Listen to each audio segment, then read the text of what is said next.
Hello and welcome to another episode of Medical Minds Conversations with Guthrie Experts. My name is Steve Osterhaus and my past is in journalism. And I'm joined, as always, by co host Dr. Corinne Johnston, who is a family medicine physician and Chief Patient Experience Officer with the Guthrie Clinic. Hello, Dr. Johnston. How are you? Hi, Steve. I'm good. How are you doing? I am doing well. Did you do anything fun this weekend? Yeah, actually, I did. I tested out the new heated gloves that my husband got me when the family and I went skiing, just in time for the cold temperatures. Is that like those heated gloves? I don't know if you're from they're from a way back time, but Uh, kids would have them, and if you touch something cold, the gloves would change color. Remember Ooh, those I gloves? remember those. I saw Yeah. those recently when I was shopping. No, these are those battery operated, so there's batteries in the glove that I charge, and then the glove stays warm.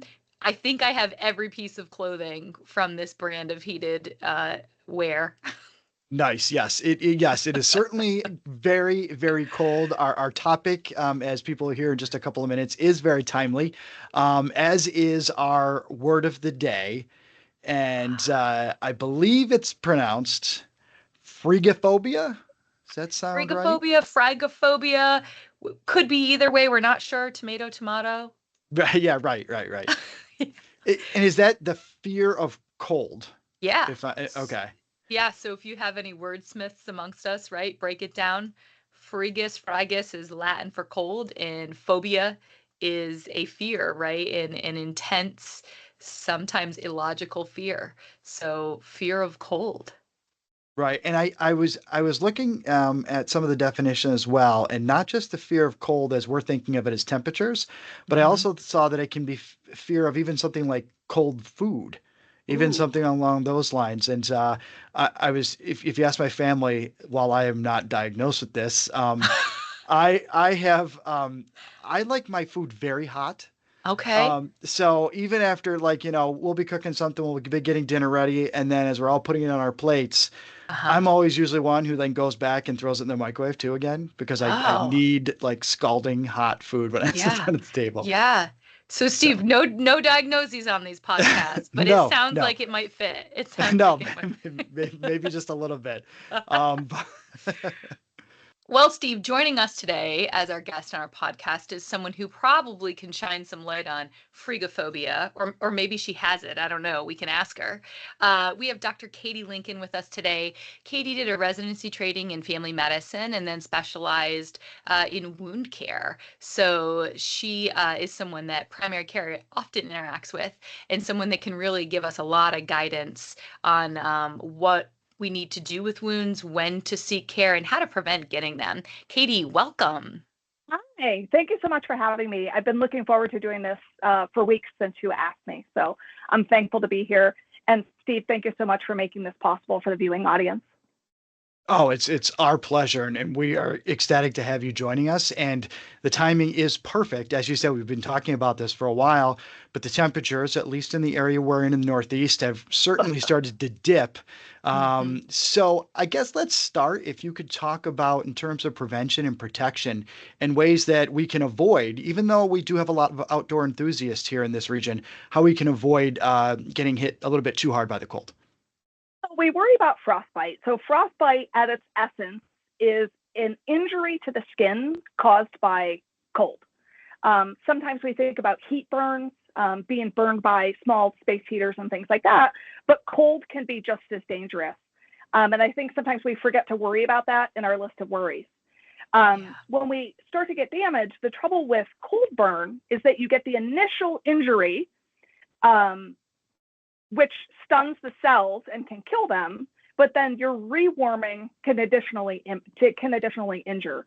And so I think it's important to know about frostbite. There's sort of two waves of things to worry about: is that initial injury, and then when you come back into the warm. And that was something I really didn't know or consider until I was thinking about this recently with the Arctic temperatures that we've been having. Hmm. So sometimes you might think, oh, my finger got so cold because my glove had a hole in it, and then I come inside and it hasn't fallen off, so I'm probably okay. But maybe I'm not. Well, and so you actually can't tell the extent of a frostbite injury until that limb is rewarmed. And so you can't look at something. It all sort of looks a little discolored, sometimes white, sometimes dark. You can't tell the extent of the injury until you're rewarmed. And so, if a day has gone by and you're back to baseline temperature, you will be able to see a difference. We know that you're rewarmed, that limb is rewarmed when that place that you're worried about is pink or purple. That lets us know that you're back to the temperature, and it lets us know the area of concern. And so there what used to be a grading system, and that grading system has changed. So if you go to your primary care doc or you end up in the emergency room for cold-related injury, the first concern is where in your fingers or feet is the biggest area of concern.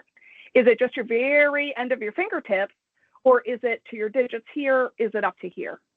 And the further up it is, and the more severe it is, really is a risk for having amputation, loss of limb. If at 24 hours, which is about when you're going to know if everything is okay or not, if there's just a little bit of purplish discoloration in the fingertips, that's an excellent sign that things are going to be okay. If you really have at 24 hours, 72 hours, have significant discoloration up into the hands, it's very worrisome. But there really is this area of rewarming. Something I learned in preparation for this interview today was that we live in a place where people hunt and people go to their tree blinds and they're out in the cold. I mean, it's 0 degrees out, feels like 0 today. And people are outside, they're skiing, they're cross-country skiing, they're snowshoeing, and they really are exposed to the elements for significant amounts of time. What we worry about is when you come back in to make sure that you get all of your wet items off of your body, or if you find someone who is unconscious and outside, that you get their wet clothes off. Okay. The thing that I learned the most this week is that you shouldn't rewarm someone until they're at their final destination for rewarming. So if you find someone and you put them in the car, don't put them on full blast heat until they're in the emergency room. What we don't want is a freeze, thaw, freeze. We don't want them back out in the elements after they've had a pretty significant thermal burn. I'm learning a ton in just the last 2 or 3 minutes, because I would have been that person who would have assumed, oh my gosh, just heat them up as soon as possible, get them to, warmer temperatures. So that's really surprising to me, but really educational, I think, for our listeners. Well, and so we want to do sort of a terminal thaw when they're at the place that they're going to stay, whether that's in a home setting, whether that's at the cabin where they're staying for skiing. And some ways when you're out on the ski slopes and you're really starting to worry, you're having some numbness and tingling, especially in your fingertips. If there is no immediate way to get warm, the first thing to do is get the wet things off. And then there's body places on your own body that you can warm up your fingertips, to include your armpits and your groin. And they really will help to preserve your fingers. We all really like having distal fingertips. They're not necessary for life, but we really like having them. As a person who types charts often, I really like having distal fingertips. And so something that you can do if you're in a place where you're not able to rewarm is to stick those fingers in there to keep them attached. Yeah. I'm reminded of very, very in a Corinne way. I'm reminded of Mary Katherine Gallagher. If you're an old SNL fan, like superstar. So if it's really cold and I can't get them warm, I need to be Mary Katherine Gallagher. Okay. Well, and so what I learned, our friends here love sous vide, this warming thing where you can reheat meat very slowly at a constant temperature. You submerge your meat. We have a friend who talks about sous vide all the time. And in my research about cold-related injury, if you're in a place where going to your primary care physician or going to the emergency room is not possible, or you're choosing not to go, you can warm your sous vide water bath, whirlpool bath up to between 98 degrees and 102.2 degrees. You can actually set your sous vide, and then you can put either your feet or your fingertips into your sous vide whirlpool bath. Again, this is for those who are choosing not to seek medical care, but it's something that'll rewarm slowly so that you don't injure. We never want to stick digits under piping hot water because you can't feel during that time of rewarming. So you could really cause a secondary injury. Oh, so another burn. Yeah, I'm Yep. guessing that was not in the marketing materials for that product when they put it out there. I do not think it was in the package insert, but I read it and I was delighted, and I stopped what I was doing to text my friend who talks all the time about the magic of sous vide to let him know, as a hunter, I have a secondary use for this. Yeah. And I think some of that's pretty important, right? We keep talking about like if you're hunting or you're skiing. The first case of frostbite I saw clinically was someone who went out to shovel the snow and had on some shoes that the soles were cracked. And so came in with these spots on their foot several days later. And I said, gosh, I think that's frostbite. So you don't have to be the person lost on the mountain, Katie, to get frostbite. Well, and so when I was reading about who are most likely to be exposed to frostbite, the point that was made in the research was that it's oftentimes people who are making decisions that they may not otherwise make. So people in mental health crisis who are outside, who are not taking in the elements as I might, who are not in a place to make sort of a linear decision of, if I stay outside and don't have shoes on, I'm going to cause harm to myself. People that are just in a place where they're not processing that information. People who are using drugs and alcohol, and so the substances are altering their perception of harm or potential harm. In my life, I'm a fully grown adult over the age of 21. I have consumed a beverage, and sometimes you think that you can walk a lot further home to a safe place than you can. And it gets very cold out, and you're blunted from the effect of that. And so it can be deadly when you're in a place where you're altered, either because of something that you chose to consume or from a mental health problem, dementia. Somebody gets out of their house and they start wandering around. They're just not able to assess their risk factors. And so when we talk about prevention, we talk about not ingesting substances in a way that's unsafe. I mean, that should sort of be a global wound care avoidance technique, is be very aware of the substances that you're ingesting and how they're going to affect your skin and body. But having a plan, I think the most important part of prevention is, if you're going to be on the mountain, how often are you going to check your skin? If you're going to be out hunting, how often are you going to take a break? Do you have a warm place that you can rewarm and take your wet things off? If you're going to consume alcohol, how are you going to get home without walking home? It's like all things in primary care. You want to avoid the things you can avoid, and there are some things that just are.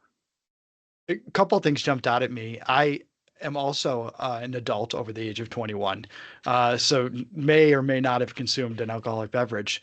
But the kind of the joke at that age is, oh, that'll warm you up, but it's actually the opposite, right? Right. Well, and so frostbite injury and cold-related injury won't kill you. It will make you lose your digits, but it won't kill you. The thing that kills you is hypothermia, the falling asleep in the snow and your core body temperature dropping, the not being aware that you're having a heart attack. Those are the things that will kill you. Frostbite injury will nip away at your limbs and deform you, but it won't kill you. So when you find a person that's down unresponsive in a snowbank, there's sort of a glib saying in the medical field that you're not dead until you're warm and dead, but that's true. The person won't die of frostbite; they'll die from hypothermia, and so we need to bring them to a rewarming place and then reassess them. Along those same lines, so you had mentioned, if you're out on the slopes and you want to maybe check your skin regularly, and there's discoloration, but you said you don't really know perhaps until 24 hours or so later whether or not you really have an injury that you need to take care of. So it is possible then to be experiencing frostbite, but not even realizing it? Yeah. So usually people notice numbness in the fingers and toes. So if you go to your rewarming station, many people here ski at Greek Peak. So you go to Greek Peak, you eat your lunch. By the time you've eaten your lunch, you should be able to feel all the parts of your body. And if there's a part where you're like, this doesn't feel safe, or my gloves are soaking wet, that's no longer a safe environment for you, and you should cut your day short. Some of the literature that I read that I found fascinating was, once you've had a cold-related injury, you should not be exposed to cold for 6 months. So those of us who live here in the north, I don't logistically know how you would just, I would love to avoid the cold for the next 6 months. But if you've had, you're seeking medical care, You're being watched for blisters. People always ask, should we pop blisters if they come up from frostbite? And that's always a discussion. That's a discussion with your primary care team. The skin is the largest organ.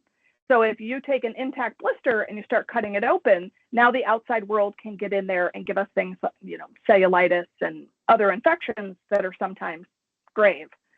So we like to leave intact skin intact, but you need to use a little bit of common sense. And if you come in, you have your period of rewarming while you're eating your cheeseburger at Greek Peak, and you still are having numbness and tingling in your fingers or toes, you really should call it a day. And the hunters too. Sometimes the hunters will take these small, plug-in heaters or battery-powered heaters, and they'll take them into their blinds or into their tree stands. The population that I serve often is diabetic and doesn't perceive heat or cold like other people. They have some nerve damage from their diabetes. And so it is not infrequent in my practice that someone will go sit in a deer stand and they'll turn their little space heater on. They can't feel the burn. And so they, by the end of the day, when they take all their stuff off at home, they find a very large heater burn because that hot has been blowing on them all afternoon and they just didn't perceive that threat. Yeah, Katie, when Steve and I did our intro, we were talking about that, and I talked about how I tried out my new gloves that are heated that my husband got me for Christmas. So I think that's a great point in, I can feel, but if I don't have great feeling in my hand and I put that on, what I can do. And we see that with heating pads, right? Like I fell asleep on my heating pad and burned myself. And you can really get a bad blister from heating burns. Our bodies are incredible and we're able to regenerate in so many ways. But when we have diseases, sometimes of age, these chronic diseases that take away our ability to feel, and in particular pain, whether it's hot pain or cold pain. If I have a blister that I rub on my foot from wearing stupid shoes, I'm going to complain and crab about it all day. There is this wonderful wound care professor that says the gift of pain. And so when you can't feel pain, you don't have that gift of pain anymore. You stay out longer than you should, hunting, skiing, and doing these things. And you just don't know the extent of your injury until you're back inside. I will say something else that I learned this is facts with Dr. Lincoln today. There was a study in Norway. And so when I was a little kid in upstate New York, it was an old wives' tale that if you covered your face in Vaseline, that it would protect your skin from windburn. So when we were going to go ski, and it's always, -5 with the wind chill, that if you put Vaseline on your skin, it would actually give you like an extra coating. So they did this study in Norway and actually found that just conducts the cold more. Oh, no. And it is absolutely a recommendation not to do that. But I read it and I'm like, I've done that. I did that a ton as a kid. And it sort of makes sense. I mean, if you want to add moisture to your hands when they're dry and cracked and you cover them in Vaseline, sure, why not do that to your face so that the wind can't get to your skin? Turns out that does not work. So don't do that. So how do we get kids to wear coats in the winter? If you can answer that question. What is the answer? Bribery? I'm a very big fan of parental bribery. Yes. I mean, also natural consequences. Like kids, unlike they're probably not taking life-altering substances or mood-altering substances. At some point, they're going to get cold. And I don't know that anything makes me more mad as a parent than when I say, you're going to need a jacket. It's cold. You're going to need a jacket. And then we get to the place and I have worn my jacket. And one of my children said, I'm very cold. Can I have your jacket? I'm like, I told you. But we are always right. That's the bottom line. Listen, I know. Why don't you tell them? But it really is important. I think there's a certain point in your adult life where you're like, oh, shoot, I really do need a hat and gloves. And I will feel much more cozy in a hat and gloves, even though it's not the cool thing to do. I'm not going to lie. Go ahead. Sorry. No, please. I've woken up on a few occasions when I know I need to do some shoveling from a snowfall the night before, and I've still got the pajamas on, and I'll just shuffle out there real quick and shovel a pathway and things like that. That's not a problem. That's a primary layer. As long as you put a coat over it, it's fine. Yep.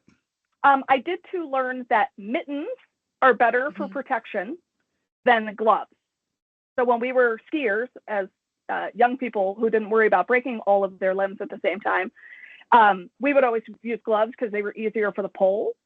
But the research around cold-induced injury says that mittens, because your fingers are staying together, is actually better for frostbite prevention. So if you want to be a good skier, gloves. If you want to be a good person with all of their digits, all of the whole digits, mittens. That kind of makes sense, right? Because if you said, if you want to stick your hands and fingers in your armpits, things like that, so you're putting them with, that makes some sense. I wouldn't have thought of it, but. Steve, I thought you maybe going for Naked and Afraid, right? So if you've watched Naked and Afraid, they're freezing, they have to cuddle while they're naked so that they can stay warm. So, and I think sometimes when you watch those like documentaries on people that get stuck on, Mount Kilimanjaro or where not, they're stuck in a tent together and they tell them, right, they have to share body heat. That's not where I was going at all. With that. Right? Our bodies cast off so much heat. Yeah. But I would hope that if you're stuck in the middle of the Adirondacks and all you have is body heat, great. I would hope that if someone was altered and someone was not altered, the person who was thinking we should cuddle should call for help instead of cuddling. Like that would be my preference if I'm going to go one way or the other. That might be our tagline. How much you like them. For this one, call for help before cuddling. So let's say we've done that, right? So we called for help. We slowly rewarmed in our terminal place. They come see me. I say, wow, this is a pretty gnarly wound. I don't think it's going to heal on its own. I send him to you, Katie. What's next? Well, from my side, I'm going to just assess, do they have intact skin or not intact skin? Mm-hmm. There's a lot of blistering. There have been patients this winter who have ended up in the hospital from thermal-related injuries in this way. And there is no good studies to say, we left this person out in the cold, we let them blister, and then this guy, we cut open and IND'd all of the blisters, and this guy, we left them intact. We just don't have data to support that. It really involves what resources the patient has. Do they have a family doctor that they can follow up with? It is important just to remember that we don't know what the extent of the injury until 24, 48 hours out. So somebody may come into primary care and say, this just happened. I woke up like this. I was altered last night being over the age of 21.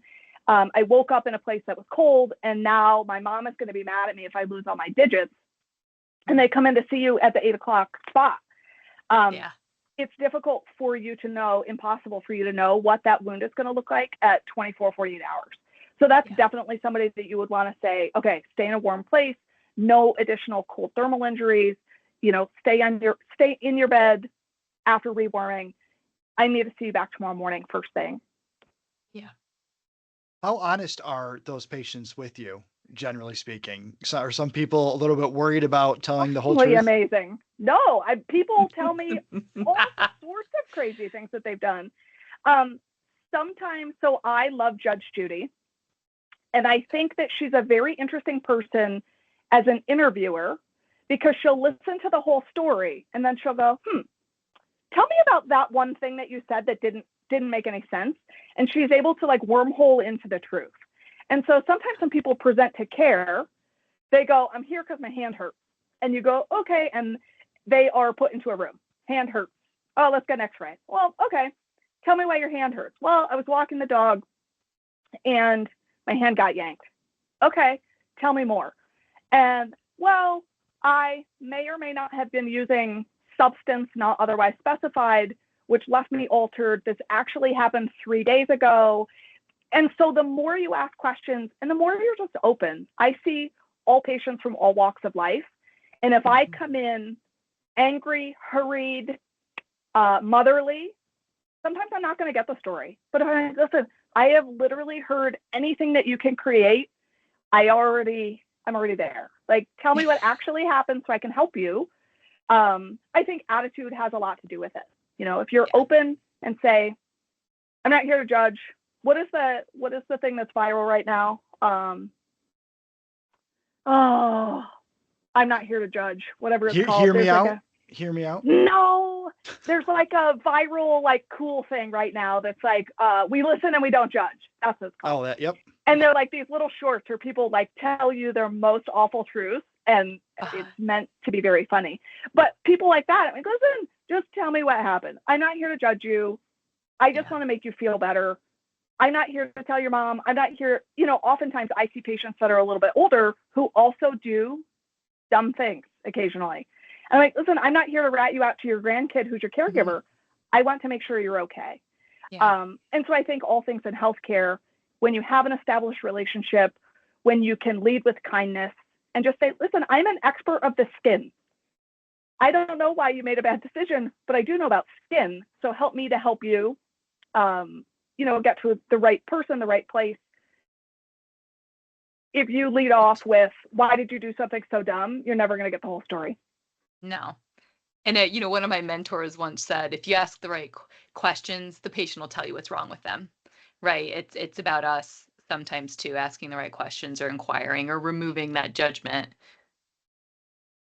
That's why our medical education is so long, because sometimes I can look at a burn and say the story that you're telling me and what I am seeing is not in line with what I've seen with your story before. Yeah. What I've seen this to look like before is someone who was in a deer blind and their wife called and told them to come home and they didn't, and they got a burn, which is a different story than you're telling me. But the thing I'm seeing looks like the thing I've seen before. And sometimes you can, find some common ground and open up that true story. Yeah.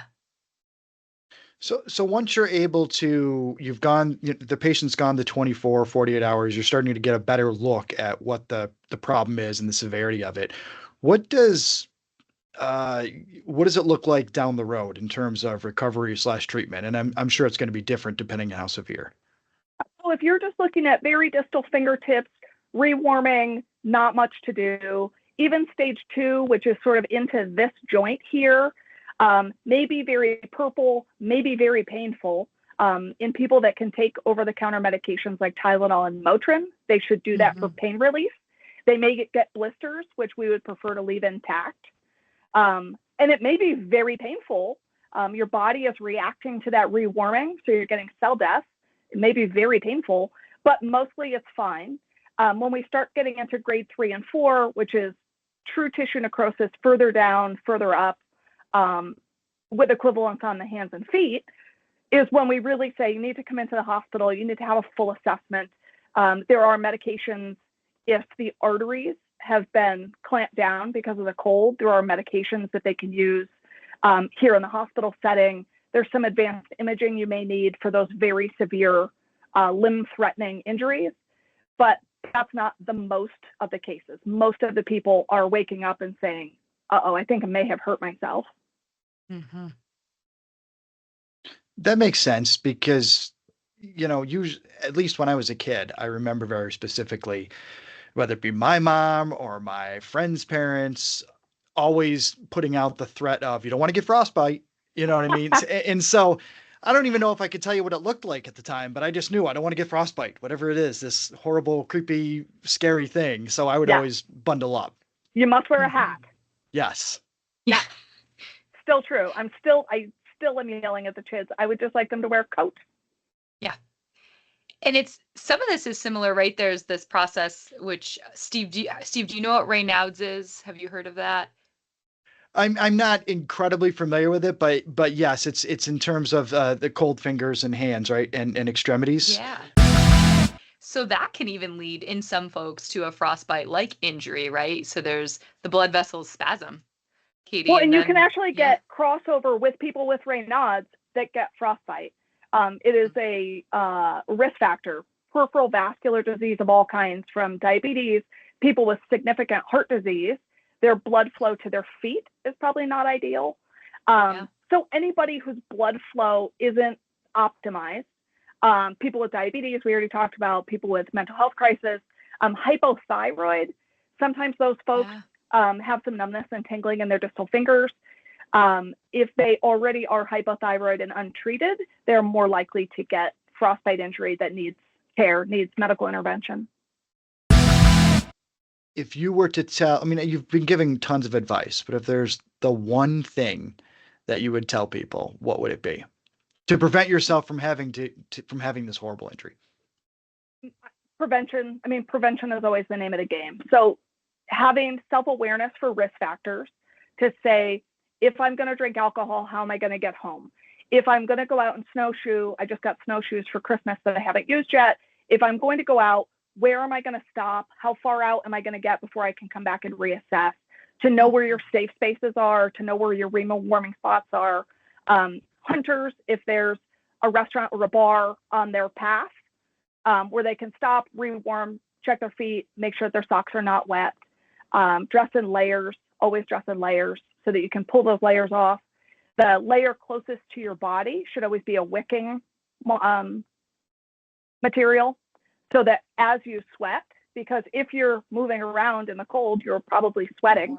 You need to be warm. You need to have those layers of insulation that you can peel off, but also put back on. But I would say just have a plan for whatever you're going to do. You know, people go to the Himalayas. Some of those folks get frostbite, but creating a plan, having a spare set of gloves so that when your gloves get wet, you got something dry to put on. Just thinking through, I mean, in medicine, before we go in to do a procedure, we always want to think, what are the potential outcomes? What are the complications? Am I going to need a stitch? You know, is the patient on a blood thinner? Before you do anything, before you leave the house every day, you should say, do I have enough gas in the car? And you sort of pre-plan your life. If you're going to be at risk for cold-related injury, having a plan and just thinking through, this is where I'm going, this is what I'm going to do, this is how I'm going to keep myself safe, and certainly the, you know, dependents, whoever your animals and children are that are with you, creating a plan for them as well. Yeah. A great point. Not only our kids we can threaten, bribe, whatever parenting style we choose. Our pets, they don't have a choice, right? So keeping them protected. Well, my fluffy little 7-pound dog does not like to go outside and go to the bathroom when it's 0.0 degrees outside right now, but that's where it happens. So being able to wipe his paws off when he comes in the house to get the wet off of him. He's got a absolutely ridiculous little fluffy jacket we put on him if we're going to take a walk anyplace. You know, when we're out in the cold rain, he's got a raincoat, which is absurd. And I realize that it's absurd, but I don't want him to lose his little puppy toes. No. Our 7-pound dog, we have one as well. He sometimes gets dressed up. My wife has put a few sweaters on him here or there, which is great. I may joke around about it, but I understand it's the right thing to do. But I am selfish about it though, because I kind of enjoy the cold weather is kind of good for that, because then he hurries up a little bit when he's outside. Yeah. He gets in quickly. Excellent point. We're talking about wounds specific to cold weather, but can you talk a little bit more about wound care in general? Because I think some of our listeners and viewers would be interested to know, you know, if you see someone in a hospital or in a clinic, the thought may be, oh, that person is sick or has an injury, and so their wound has to heal. But I think until I started working in the healthcare industry, I didn't understand that there were specific people dealing with wound care as opposed to a doctor who helps with wounds, if that makes any sense. Sure. So I'm a wound care expert. I see patients in the office and in the hospital, and all I see is wounds all day long. And it's been the joy of my life to do this work because of what you said. People don't really know that that's a job. It's a beautiful job that I love because it really is the intersection of medicine and surgery. So we do a lot of surgical procedures, skin substitute therapy, hyperbaric oxygen therapy, all these things to help the patients to get better. But at the same time, having a continuous relationship with them every week or every other week, taking care of them and getting them better with their wound, sort of incrementally, step by step. Mm-hmm. It's a wonderful part of medicine because when they come to me, they have a specific problem. Unlike primary care, where your one-stop shop doc fixes your diabetes, your mental health problems, your toenail fungus, and lets you cry on their shoulder when your kids are misbehaving. The patients come to me because they have a wound. And so we try to figure out what kind of wound it is, do biopsies if it's unclear at that time, and then based on the type of wound that they have, optimize all of the things, get the diabetes under better control, venous ulcers, making sure the patients get compression therapy so that that venous ulcer can heal up. People who have pressure injuries or pressure ulcer, used to be called decubitus ulcers, that we give them support services to be able to get them off of their wounds. So figuring out what they have and then fixing the problem that they have and working on a team. We have a wonderful multidisciplinary team here in the office. Our nurses are specialists of wound. That's all they do all day long. And so it really is a collaborative team effort with primary care first and foremost, the endocrinologists, the surgeons, the trauma surgeons. We work in a wonderful institution here at Robert Packer Hospital where the trauma surgeons are just down the hallway. So occasionally they'll say, this person has this really big bad thing.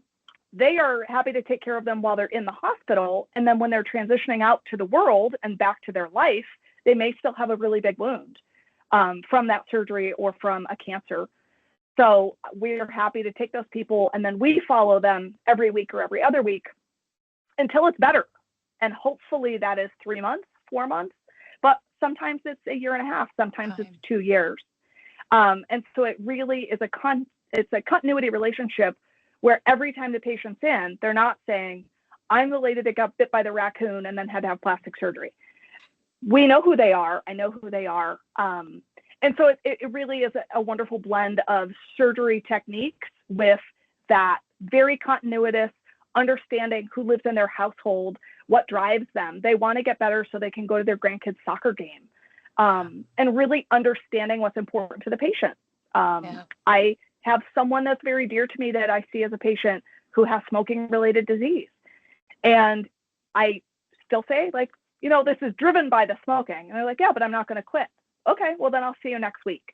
And sort of meeting people where they're at. It's the same thing with cold-related injury, meeting people where they're at, just saying, I want to help you. No matter what that looks like, I want to be here to help you. But we have a wonderful opportunity here because we get to train nursing students at all various levels, nurses that are inpatient, nurses that are home health nurses that are seeing these patients out in their homes. We have medical students who spend their whole year here, not here, thankfully. That would be a lot.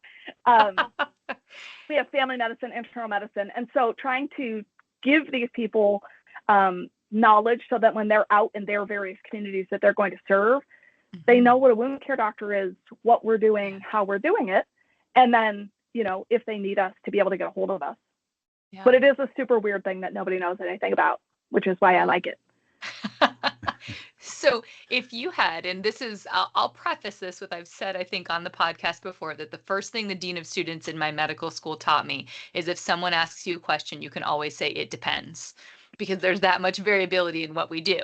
But, you know, you and I have shared some patients that I can remember just crazy, right? I call you up, Katie, this guy, I can see his skull, you know, or they've had this wound on their leg for 6 months. So if I'm at home and I have some sort of wound, whether I cut myself, it just opened on its own, you know, obviously 6 months is too long. But when do I start to say, I need to go get medical care? Like, I need to go see someone. This is not healing. It's been X amount of time. Yeah. So we always want to look at the patient. There's this silly saying, you want to look at the hole in the patient and then you want to look at the whole patient. So good. If it's an 18-year-old healthy athlete who banged their shin, odds are that they're going to be fine. They could put dirt in it. I mean, don't put the little disclaimer under this. Do not put dirt in your wounds. But we moved here from Texas, and there were people that caliche is this very mineral-rich dirt, so people would put it in their wounds all the time. Anyway, so when you're looking at the patient, is it someone who's undergoing chemotherapy? Is it someone who's institutionalized and isn't able to choose what rainbow of foods they're eating? Is it someone who has had a surgery and unable to take in a certain number of calories and protein? You have to look at the human that the hole is in. And then when you look at the hole, patients with diabetes have a difficult time healing.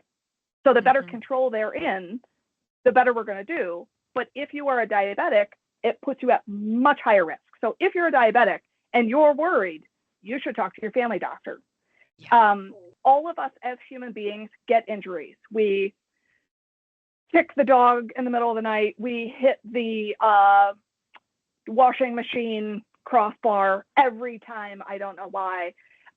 We have surgery, we have C-sections. Like, as human beings, we get our gallbladders out. Not everyone should end up in a wound care center. So if you have any sort of cut, abrasion, from whatever, it doesn't actually matter what the trauma was in the beginning. If it's been 21 days and you have had to either go to the Walmart and buy everything on the wound care shelf, or you've had to see your doc more than once for your concerns, you probably should talk to your family doc about, do you need a wound care center? So 21 days, we should be able to heal up our C-section, bang your shin on the car door, get scratched outside, a dog bite, a dog scratch. I wouldn't say a dog bite, that's a different category, but we really should be able to overcome with very little intervention. So if you're finding like, oh, I got the wound wash with the blue label, and then I got some of this magic potion, and my neighbor at the garage told me to use this kind of soap. Like if you're having that many inputs, something is probably up that you should seek care for. Awesome. Well, Dr. Lincoln, you have been a wealth of knowledge and information and an absolute joy to talk to. So thank you so much for being a part of this with us today. Thank you for having me. It's always a joy to see you. Well, she was fantastic. Yeah, fantastic. And a lot of information there, right, Steve? Yes. So much to take, but really kind of hitting on the same topics. I think of the podcasts that we've done so far. So, Dr. Sampson, right? Talking about strokes, but really talking about things that decrease blood supply, Right. how that runs into, healing of a wound or of frostbite, how that runs into, do I go to the ER or do I go to my primary care doctors? Like, I think there's a great story being told here. And, Yes. We often forget in medicine that it starts with prevention. Yep. Absolutely. And as a society, right? We want the fix now. We don't want to put the work in sometimes ahead of time. Yes, I am definitely somebody who has maybe fallen victim to that, not wanting to put the work in and then just want to get fixed in the end. For all of us, the first step is admitting it. We're all there. Well, it's funny. I'm assuming because you said that you got the new gloves for Christmas, so you are a skier then. Oh, yeah. Mm-hmm. So you're an outdoor enthusiast, which makes sense for the region that we live in. I have never been an outdoor enthusiast, so I guess I'm one of the lucky ones that doesn't need to go outside in the cold too much. I mean, I like the outdoors. I don't like to hide inside. But I remember going skiing. I've only been skiing 2 or 3 times, and it was on the smallest bunny hills and and all that kind of stuff. And I remember I couldn't figure out how to stop, so my way of stopping was purposely falling. Yeah. And so I would fall, and I think I looked like in a cartoon where you're just rolling down the hill and the skis are going every which direction in the snow pile. And one of the people on the ski patrol at the bottom of the hill is like, "Oh, are you okay?" I'm like, "Yeah, I did it on purpose. It's the only way I know how to stop." So that's me when it comes to outdoor activities. Sometimes it's when we start it, right? I was 5 years old and my parents threw me out. If 30-year-old Corinne had to learn to ski, I probably never would because I'd be so afraid of falling in the cold and all of the things. But yes, I think growing up in this area, I definitely do wish that I would have gotten into skiing a little bit earlier because I think I would have enjoyed it. I mean, it is fun. I just was sore afterward because I knew I had to stop that way. Yeah. Soreness follows us, right? Yes. With every year. All right. Well, we hope everyone listening and watching who does enjoy the outdoors, we hope you get that great opportunity throughout the rest of the winter to take advantage of some of that white stuff. If you'd like to listen to this podcast again or any of our other episodes, be sure to check out Guthrie Engage. That's guthrie.org/engage. And you can check out all of our episodes. Or, of course, you can go wherever you find your favorite podcast, whether it be Spotify, Apple, or our YouTube channel. We encourage you to do that. And our Guthrie Engage website will also just give you tips outside of those podcasts, tips for living a little bit healthier lifestyle. So, Dr. Johnston, as always, it was great chatting with you and our guest, Dr. Lincoln, and we'll do it again next time. Great, Steve. Have a good one.